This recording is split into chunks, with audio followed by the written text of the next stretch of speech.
Morning friends. तो आज का हमारा टॉपिक है इमोबिलाइजेशन ऑफ एंजाइम। अब इमोबिलाइजेशन ऑफ एंजाइम का मतलब क्या होता है कि एंजाइम को हम लोग कन्फाइन कर दें या इम्प्रिजनमेंट कर दें, उसकी मतलब उसको किसी कैरियर के अंदर इनक्लोज कर दें, मतलब उसे पैक कर दें। इससे क्या होगा, जो एंजाइम है ना उसकी एक्टिविटी है ना वो रिटेन रहेगी, मतलब इसकी जो भी एक्टिविटीज़ है ना वो लॉस नहीं होगी। फॉर एग्जांपल कोई कुछ एंजाइम्स होते हैं जो कि टेम्परेचर सेंसिटिव होते हैं, कुछ एंजाइम्स पीएच सेंसिटिव होते हैं, तो वो डिस्ट्रॉय हो जाते हैं। अगर हम लोग इसकी इमोबिलाइजेशन करेंगे ना तो वो एंजाइम डिस्ट्रॉय नहीं होंगे और कंटिन्यूसली हम उसे यूज़ कर सकते हैं, रीयूज़ कर सकते हैं। अब एंजाइम्स बहुत ज़्यादा कॉस्टली होते हैं, सही है। अगर ऐसे ही डिटोरिएट हो गए या ख़राब हो गए पीएच चेंज या टेम्परेचर चेंज की होने की वजह से, तो मतलब क्या होगा, बहुत ही कॉस्ट जो है ना बढ़ती जाएगी इसकी, मतलब बहुत ही कॉस्टली है। और फिर क्या होगा, बर्डन बढ़ता जाएगा कॉस्ट। तो इसीलिए हम लोग एंजाइम्स की क्या करते हैं, इमोबिलाइजेशन करते हैं, मतलब उसको प्रोटेक्ट करके रख देते हैं कि उसमें कोई कंटामिनेशन वगैरह ना हो जाए, क्योंकि एंजाइम्स तो बहुत सारे प्रोसेसेस में यूज़ होते हैं ना। तो चलें स्टार्ट करते हैं क्या है ये।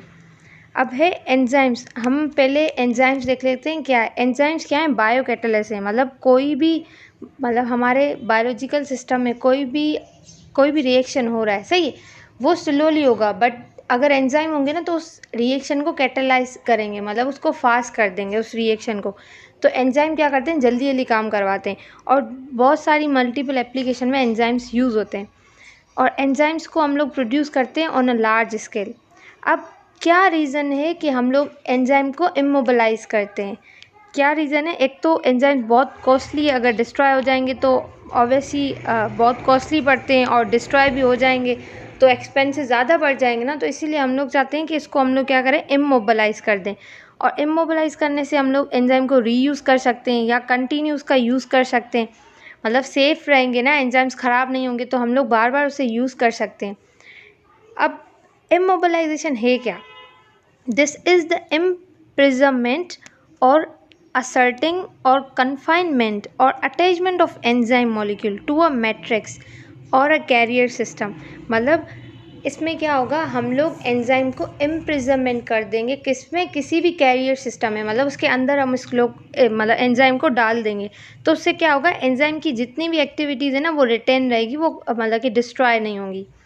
To convert them in a distinct phase, मतलब वो क्या करे, फिर एक डिस्टिंक्ट फेज में कन्वर्ट हो जाएगा। तो उससे क्या होगा, जो भी चेंजेस आ रही है ना उसका इफेक्ट एंजाइम पे नहीं आएगा। एंजाइम मॉलिक्यूल को अगर हम मैट्रिक या कैरियर सिस्टम या सपोर्ट सिस्टम के साथ मिलाते हैं तो एक डिस्टिंक्ट फेज बनता है। अब क्या है, मतलब इसके रीजंस क्या है। एक तो ये है कि कॉस्ट डिक्रीज़ कर दे, मतलब एक ही एंजाइम अगर हम लोग बार बार यूज़ कर रहे हैं तो ऑब्वियसली वो हमें सही पड़ेगा, सही प्राइस में पड़ेगा। अगर हम लोग एक ही एंजाइम को एक दफ़ा यूज़ किया तो ऑब्वियसली एक तो इसकी कॉस्ट इतनी ज़्यादा है और अगर फिर हमें यूज़ करना हुआ तो उसको फिर लेना पड़ेगा, तो इससे कॉस्ट बर्डन ज़्यादा बढ़ता जाएगा। तो इससे अगर हम लोग इमोबिलाइज़ करते हैं ना एंजाइम्स को तो कॉस्ट बर्डन डिक्रीज़ हो जाएगा। हम लोग रीयूज़ कर सकते हैं एंजाइम को, उसका कंटिन्यूसली यूज़ कर सकते हैं क्योंकि एंजाइम डिस्ट्रॉय नहीं हुआ। अब जो कैरियर हम लोग यूज़ कर रहे हैं एंजाइम को डालने के लिए, हम लोग इसमें क्या देखेंगे, कौन से कैरियर यूज़ कर रहे हैं और उनकी क्या प्रॉपर्टीज़ हो सकती हैं और कौन कौन से मेथड हैं जिसमें हम लोग एंजाइम और कैरियर को मिला सकते हैं। तो यहाँ पे देखते हैं क्या कैरियर की क्या प्रॉपर्टीज़ होती है। हमें पता है कैरियर इनर्ट होना चाहिए, स्टेबल होना चाहिए और रीजनरेटेबल होना चाहिए, मतलब उसकी कोई भी अपना रिएक्शन वगैरह नहीं होना चाहिए। रीजनरेटिव का मतलब क्या होता है कि ना एक दफ़ा आपने कैरियर को यूज़ किया तो फिर दोबारा उसको यूज़ कर सकें, तो रीजनरेटेबल होना चाहिए। उसके बाद ऐसा कैरियर होना चाहिए जो कि एंजाइम की स्पेसिफिसिटी को इंक्रीज़ करे, मतलब अगर एंजाइम है ना उसके बहुत सारे रिएक्शन है, हमें एक पर्टिकुलर रिएक्शन के लिए वो एंजाइम चाहिए, तो उस एंजाइम को स्पेसिफाई करे कि वो उसी पर्टिकुलर रिएक्शन को कैटलाइज करे, ना कि दूसरे रिएक्शन को। अगर दूसरे रिएक्शन को करेगा तो साइड इफ़ेक्ट्स आएंगे और मतलब हमारा काम का नहीं है ना, वो जो रिएक्शन हमारे काम का है ना उस पर ही वो काम करे, मतलब एंजाइम को स्पेसिफाई कर देता है। और जो तीसरा है ना, एक तो मतलब इनर्ट होना चाहिए, स्टेबल होना चाहिए, फिजिकल स्ट्रेंथ भी उसकी होनी चाहिए, रीजनरेटेबल होना चाहिए, एनहेंस करे स्पेसिफिसिटी या एक्टिविटी ऑफ द एंजाइम को। दूसरा क्या है, डिक्रीज़ करे नॉन स्पेसिफिसिटी को, मतलब अगर एंजाइम नॉन स्पेसिफिक है ना तो उसको कम करेगा, मतलब उसकी स्पेसिफिसिटी को नॉन स्पेसिफिसिटी को कम करेगा। डिक्रीज नॉन स्पेसिफिक एब्जॉर्प्शन, मतलब उस जगह पे इसको एब्जॉर्ब नहीं होने देगा जहाँ पे मतलब कि इसका वो काम नहीं है, मतलब हम लोग को वो काम नहीं चाहिए, तो वहाँ पे एब्जॉर्ब होगा तो ऑब्वियसली वेस्ट हो जाएगा। तो हम लोग चाहेंगे कि कैरियर वो हो जो इसकी नॉन स्पेसिफिसिटी को कम करे। और दूसरा क्या करे, वो माइक्रोबियल जो कंटामिनेशन है ना उसको भी रिड्यूस करे। तो ऐसा कैरियर हम लोग यूज़ करेंगे। और मोस्टली जो कैरियर हम लोग इमोबिलाइज करने के लिए एंजाइम को यूज़ करते हैं ना, वो या ऑर्गेनिक होगा या इनऑर्गेनिक होगा या तो पॉलीमेरिक होगा, मतलब या तो पॉलीमर्स यूज़ करेंगे। तो अब मतलब अगर हिस्ट्री हम लोग चेक करें, जो फर्स्ट कमर्शियल टेक्निक यूज़ हुई थी ना एंजाइम को इमोबिलाइज करने के लिए, वो थी मतलब amino acid acylase. Amino acid acylase ऐसी टेक्निक थी जिससे हम लोग एल अमाइनो एसिड है ना उसको इमोबिलाइज कर रहे थे। उसके बाद सेकेंड जो थी ना वो पेंसिलिन जी एसाइलेज थी, और वो क्या कर रही थी, वो मतलब कि प्रोडक्शन ऑफ 6 अमाइनो पेंसिलिनिक एसिड उसके लिए हम लोग यूज़ कर रहे थे, तो उसको हम लोग इमोबिलाइज कर रहे हैं। और दूसरा है ग्लूकोज आइसोमरेज। अब ये जो ग्लूकोज आइसोमरेज है ना वो यूज़ क्यों होता है, वो यूज़ होता है ग्लूकोज को फ्रक्टोज में कन्वर्ट करने के लिए। हमारी बॉडी में जब ग्लाइकोलाइसिस होती है ना, ग्लूकोज टूटता है तो वो पहले फ्रक्टोज में, तो ग्लूकोज को फ्रक्टोज में कन्वर्ट करने के लिए ये एंजाइम यूज़ होता है। तो पहले इमोबिलाइजेशन इन 3 पे हुई, सही है। एक तो अमाइनो एसिड एसाइलेज, और दूसरा जी पेंसिलिन जी एसाइलेज, और तीसरा क्या था, ग्लूकोज आइसोमरेज। तो ये 3 के लिए यूज़ हुआ था। और ये कहाँ यूज़ हुआ था, जापान में 1969 में जापान में ये मतलब कि जो कमर्शियल यूज़ हुआ था ना पहला, वो ये थे। अब हम लोग आ जाते हैं मतलब लेटर, मतलब इमोबिलाइज पहले टेक्निक्स 3 के लिए यूज़ हुई। दूसरे 3 कौन से थे, एस्पार्टेजेस उसको हम लोग मतलब कर रहे थे इमोबिलाइज, स्टेरेजेस उसको इमोबिलाइज कर रहे थे, और नाइट्रेल लेजेस इसको हम लोग, ये जो 3 है ना NEA, तो उनको हम लोग क्या करें, इमोबिलाइज करें। अब इमोबिलाइज करने के एडवांटेजेस हम लोगों ने जैसे रीजंस पढ़े थे ना कि इसको रीयूज़ कर सकते हैं, कंटिन्यू यूज़ कर सकते हैं, और एंजाइम की स्टेबिलिटी को इंक्रीज़ करेंगे। पहली बात की थी कि एंजाइम के जो एक्टिविटी है ना वो डिस्ट्रॉय ना हो, इसीलिए हम लोग इसे इमोबिलाइज करते, इनक्लोज कर देते, इम्प्रिजनमेंट कर देते हैं किसकी, एंजाइम की इन अ कैरियर सिस्टम, जो कि पॉलीमरिक हो सकता है, ऑर्गेनिक और इनऑर्गेनिक हो सकता है। अब इसके एडवांटेजेस भी ये हैं। और दूसरा ये जो मतलब प्रोसेस होता है ना इमोबिलाइजेशन का, इसमें ना कम मतलब कि बंदे यूज़ होते हैं, मतलब फॉर दिस प्रोडक्शन। और अगर हम लोग एंजाइम्स को प्रोड्यूस करते हैं तो ऑब्वियसली उसमें कॉस्ट भी बढ़ती है और बंदे भी ज़्यादा चाहिए होते हैं। तो अगर हम लोग एक ही एंजाइम को इमोबिलाइज कर देते हैं ना तो बार बार हम लोग उसे यूज़ कर सकते हैं। तो इससे क्या होगा, लेस लेबर और जो मतलब टाइम रिक्वायर्ड होता है वो भी मिनिमम होता है, और इसकी कंटामिनेशन भी नहीं होती। तो ये इसकी एडवांटेजेस हैं। अब टेक्निक्स यूज़ करते हैं जो कि हम लोग एंजाइम को इमोबिलाइज करने के लिए, इमोबिलाइज मतलब उससे कैरियर के साथ बाउंड करने के लिए। तो उसमें फिजिकल मेथड आ जाते हैं, केमिकल मेथड आ जाते हैं, एड्जॉर्प्शन मेथड आ जाता है, कोवलेंट बॉन्डिंग मेथड आ जाता है, क्रॉस लिंकिंग आ गया, एंट्रैपमेंट आ गई, और दूसरा इनकैप्सुलेशन। ये सारे प्रोसेसेस हैं या टेक्निक्स हैं जिससे हम लोग एंजाइम और कैरियर का लिंक बनाते हैं, उसे इम्प्रिज्म करते हैं उस कैरियर में। अब पहला जो है ना वो फिजिकल मेथड है। तो फिजिकल मेथड में आपको बस ये याद रखना है कि जो आयोनिक बॉन्ड्स है ना वो बनते हैं between the enzyme and the carrier, और हमें पता है कि आयोनिक बॉन्ड्स कब बनेंगे, जब एक पॉजिटिव और एक नेगेटिवली चार्ज चीज़ें मिलेंगी, तो ये कैरियर और एंजाइम में ऐसा लिंक बनेगा। अब हम लोग देखते हैं physical method, ionic adsorption technique, इसको हम लोग ये भी बोलते हैं ionic adsorption technique. No covalent bond is involved. Ionic adsorption technique use carrier support used are ion exchange resins. इसमें जो हम लोग कैरियर यूज़ करते हैं ना वो कौन से होते हैं, आयन एक्सचेंज रेजिन्स यूज़ करते हैं। जैसे हम लोग ion exchange drug delivery system में करके आए ना कि हम लोग उसमें क्या करते हैं, आयन एक्सचेंज रेजिन्स यूज़ करते हैं। तो इसमें भी आयन एक्सचेंज रेजिन्स यूज़ होंगे। ये क्या करेगा, मतलब आयन एक्सचेंज जो कैरियर्स है ना वो एंजाइम को क्या करेगा, इम्प्रिजनमेंट कराएगा उस एंजाइम की, या इमोबिलाइजेशन कराएगा।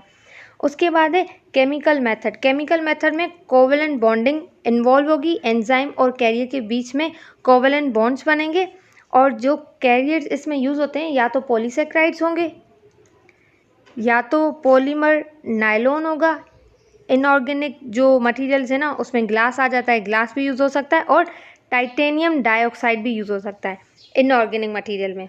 हमें पता है ऑर्गेनिक, इनऑर्गेनिक और हम लोग है ना पॉलीमरिक्स यूज़ कर सकते हैं। तो यही 3 यहाँ पे आ रहे हैं। उसके बाद जो थर्ड टेक्निक है ना वो बहुत इंपॉर्टेंट है, वो है एड्जॉर्प्शन टेक्निक। इसमें क्या करेंगे, एंजाइम को हम लोग उस मतलब कैरियर सिस्टम में एड्जॉर्ब करवाएंगे। अब क्या होगा, अब जिसकी स्ट्रेंथ लो होती है, मतलब अगर लो स्ट्रेंथ है फोर्स, तो फिर हम लोग फोर्सफुली उसको क्या करवाएंगे, इतनी स्ट्रेंथ नहीं है उसकी एंजाइम और कैरियर की, तो हम लोग लो स्ट्रेंथ जो होते हैं ना, फिर हम लोग उसमें फोर्सेस इन्वॉल्व करके उसको इमोबिलाइज करते हैं एंजाइम को विद द कैरियर। अब वो कौन कौन सी फोर्सेस हैं जो कि हम लोग यूज़ करते हैं, इंटरनल अटैचमेंट भी हो सकती है और एक्सटर्नल अटैचमेंट भी हो सकती है एंजाइम की विद द कैरियर। और ये जो मतलब इसमें जो कैरियर्स हम लोग यूज़ करते हैं ना वो मिनरल होंगे, ऑर्गेनिक और आयन एक्सचेंज रेजिन्स होंगे। अगर ऑर्गेनिक्स में हम लोग देखें तो स्टार्च है, मिनरल्स में देखें तो एल्यूमिनियम मोनोऑक्साइड और क्ले, ये सारी चीज़ें जो कि as a carrier system use होंगे। अब हमारे पास 2 फोर्सेस हैं, मतलब इंटरनल और एक्सटर्नल, तो इनमें से सब दोनों में से बेस्ट कौन सी है, बेस्ट है इंटरनल अटैचमेंट। इसमें ये क्योंकि सेफ़ होती है, इसमें कोई भी एब्रेशन नहीं होती, मतलब कोई भी एंजाइम की डिस्ट्रॉय नहीं होगा, और कोई भी इनहिबिटरी सॉल्यूशंस नहीं होंगे जो कि एंजाइम को इनहिबिट कर दे, या तो कंटामिनेशन, इसमें कंटामिनेशन के चांसेस भी बहुत कम होते हैं। तो इसीलिए हम लोग जो है ना इंटरनल को ज़्यादा प्रेफर करते हैं, क्योंकि वो कंटामिनेशन भी इतनी नहीं होती, सेफ़ भी होता है एब्रेशन से, मतलब कोई टूटता नहीं है एंजाइम, और दूसरा क्या है, इनहिबिटरी सॉल्यूशंस भी इसमें नहीं होते। तो इसीलिए ये जो मेथड्स है ना वो मतलब जो इंटरनल वो सेफ़ होता है। और उसके बाद जो मतलब अब एड्जॉर्ब करवाने के लिए भी ना टेक्निक्स यूज़ होती हैं, मतलब हमने फोर्सेस देख ली, इंटरनल अटैचमेंट हो सकती है, एक्सटर्नल। अब कौन सी टेक्निक्स हम लोग यूज़ करते हैं फॉर द एड्जॉर्प्शन पर्पस, तो उसमें 2 होती हैं, एक तो स्टैटिक होती है, दूसरी डायनेमिक होती है। स्टैटिक में हम लोग क्या करते हैं, एक एंजाइम सॉल्यूशन लिया और एक हम लोगों ने कैरियर सॉल्यूशन लिया, इन दोनों सॉल्यूशन को एक कंटेनर में हम लोग डाल देंगे, तो क्या होगा, खुद ब खुद वो मतलब इमोबिलाइज हो जाएगा एंजाइम विद द कैरियर। इसमें हम लोग को और कुछ भी करने की ज़रूरत नहीं। किसमें, स्टैटिक में। स्टैटिक मतलब हम लोग कहते हैं ना उसको छेड़ना नहीं है, तो हम लोग कुछ भी नहीं करते उसको। डायनेमिक में क्या होता है, हम लोग सॉल्यूशन लेते हैं एंजाइम का, सॉल्यूशन लेते हैं कैरियर का, उसको हम लोग एक कंटेनर में डालते हैं, फिर उसको स्टायर करते हैं, मतलब उसको हम लोग फिर है ना थोड़ा स्टायर करते हैं। उसके बाद क्या होता है, इमोबिलाइज हो जाता है एंजाइम विद द कैरियर। तो जो डायनेमिक होगा उसमें स्टायरिंग होगी, और जो स्टैटिक होगा उसमें कोई भी स्टायरिंग नहीं होगी।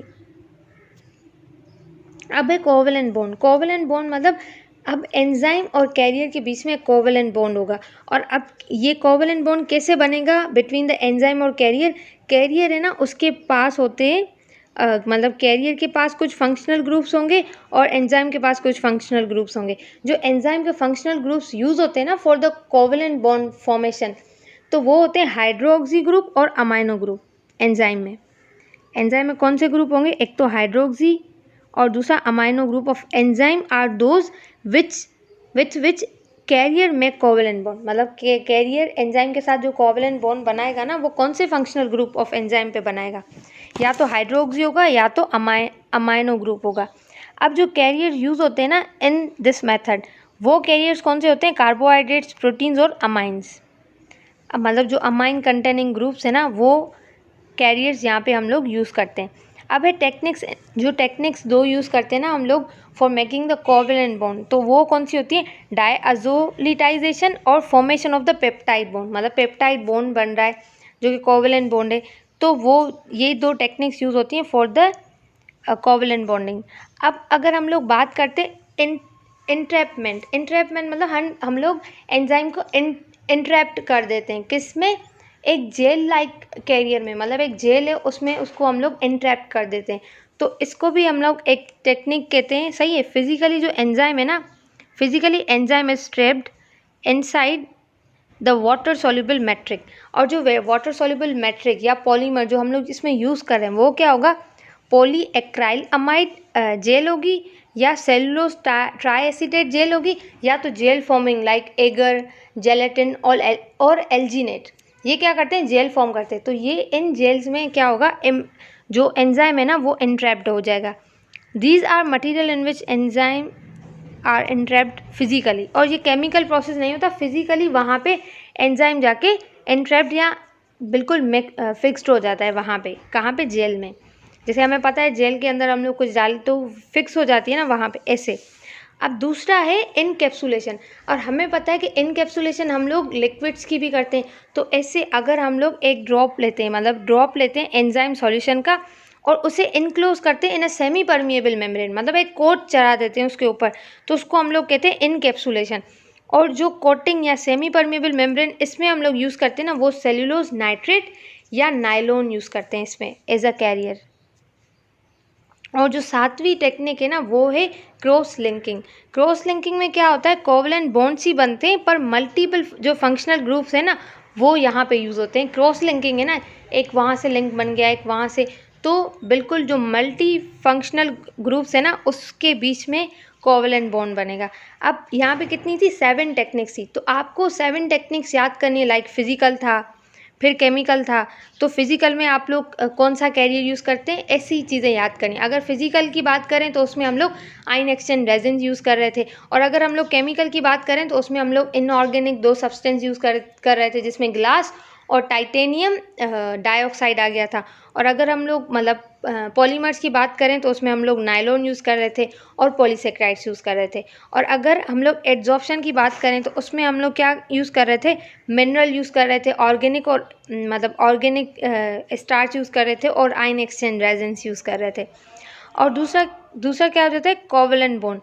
तो उसमें हम लोग कौन से, ये सारे आपको ना एक तो टेक्निक याद होनी चाहिए, और उसमें कौन से पॉलीमर्स यूज़ कर रहे हैं वो आपको याद होना चाहिए।